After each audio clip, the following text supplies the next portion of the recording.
Hello everyone, my name is Copweth, and today will be kind of different, as this is more of a video rant about my personal opinion than it is about a glitch or a theory of some kind.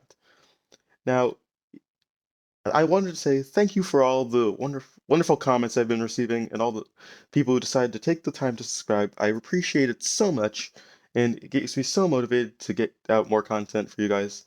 With that being said, let's get into the video. Now, it is my personal opinion that Fleetway Supersonic from the comics is better than the Supersonic we have today in the games. And I have three main reasons behind this opinion. Number one, it gives actual consequences behind the use of the Chaos Emeralds instead of them just being a plot device that you can use whenever you'd like. Number two, his design is just way cooler than our Supersonic. I like it so much better. And three, it could provide many opportunities for a bad ending in multiple Sonic games. Now, first off, let's start with my first point.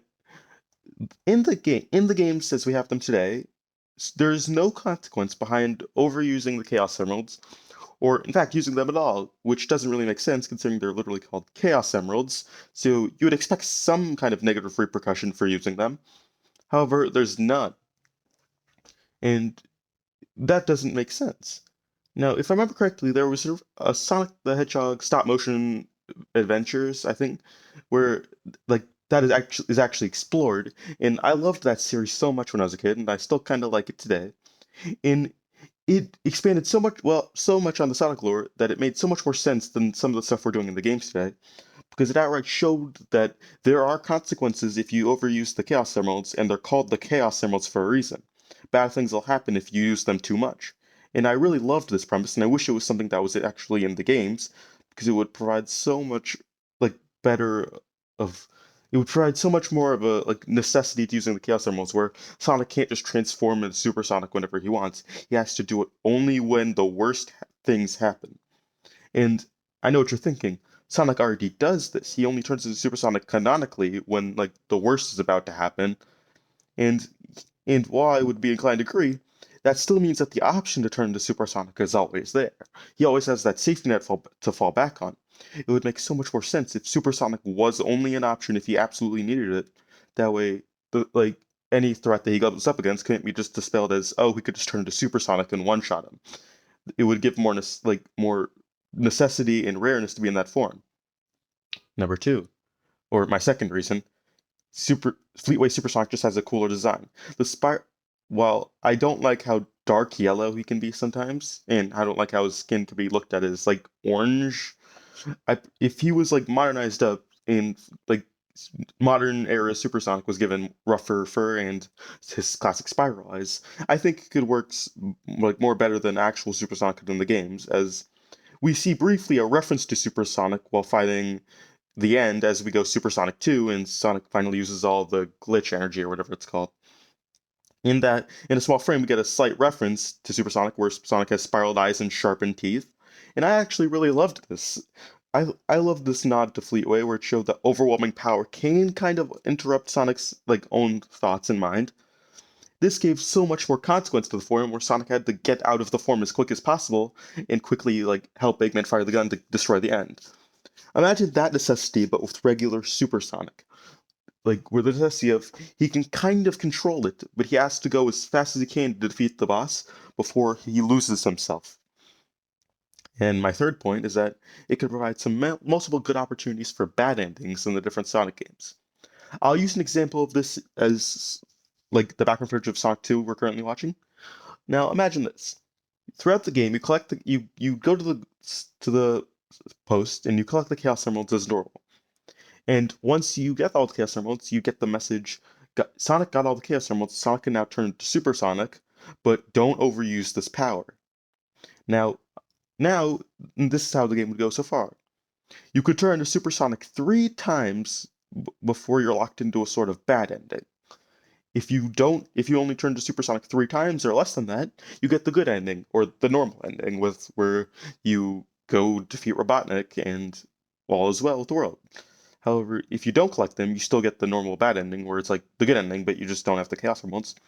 However, the third bad ending, if you overuse Supersonic, it shows the Chaos Emeralds overwhelming his mind and Sonic going on his own rampage. Now, imagine how much more stakes this would bring.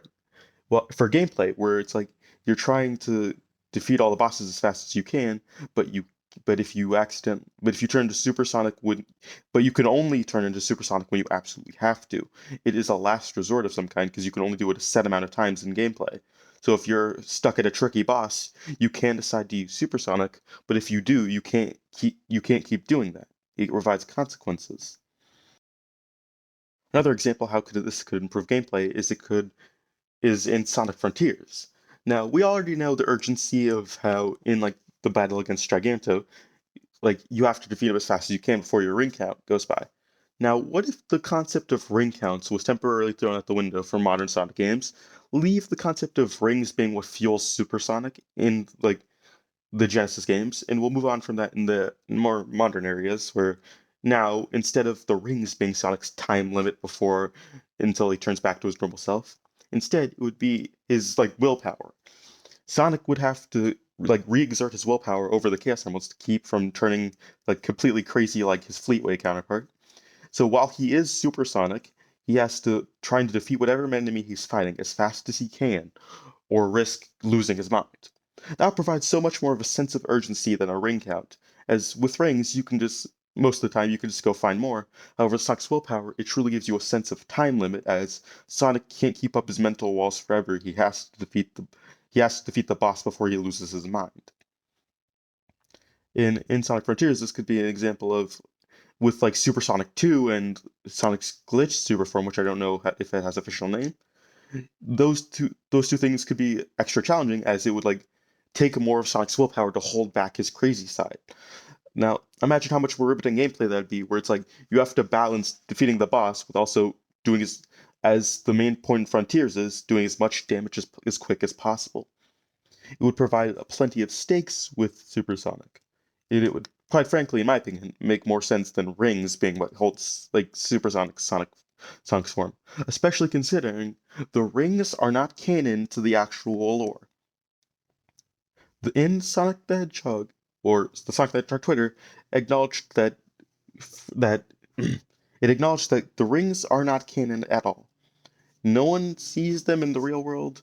They may be a form of currency, I don't know, but other than that, they are not special. So why would a form of currency be used to keep Sonic's super form active? What is he paying off what chaos? Like that doesn't make sense. However, Sonic's willpower would make sense, as that could be something that is like addressed with like the cast of Sonic. Also, I'm pretty sure in the comments it mentioned that the Chaos Emeralds like already another example of how the current Chaos Emeralds don't make sense is that in the comments it's mentioned that you're given unlimited power in your super form, but you can't just do anything with that unlimited power. That part doesn't really make sense and is kind of irrelevant, but it feels like something I could fit in if I was a better storyteller, but I'm just not. But moving on, like Sonic's willpower could it's in the original Fleetway Supersonic comics that featured him. Sonic would like always mention how he can't turn into Supersonic and avoid the chaos energy like the plague, and his friends would help him do so, even having to help like kind of defeat him sometimes when he does lose his mind. Now imagine that. Imagine the storytelling behind that, where super like his Sonic's friends have to calm him down. It'd be like a Hulk and Black Widow kind of situation, where if Sonic does start to lose his mind, his friends have to calm him down and get him back to his senses. This would provide so much more storytelling, in my opinion, and give us so much more exciting moments than that we currently have with our Supersonic. And that is why, in my opinion, that Fleetway Supersonic is better than modern era Supersonic in almost in a very storytelling way and a couple other gameplay mechanics that I just mentioned. Now, if you disagree or agree with me, write down in the comments your reasons. I love reading everyone's different reasons and opinions about different things they like and or agree with and dislike and don't agree with. Anyway, my name is Scoplef. See you in the next video. Please subscribe if you enjoyed this content, as it provides me with so much more motivation to upload more. And or just like the video if you don't feel like subscribing. And if you like the video, as I said, like the video if you like it. Makes sense? Anyway, my name is Scoplef. See you in the next video. Goodbye.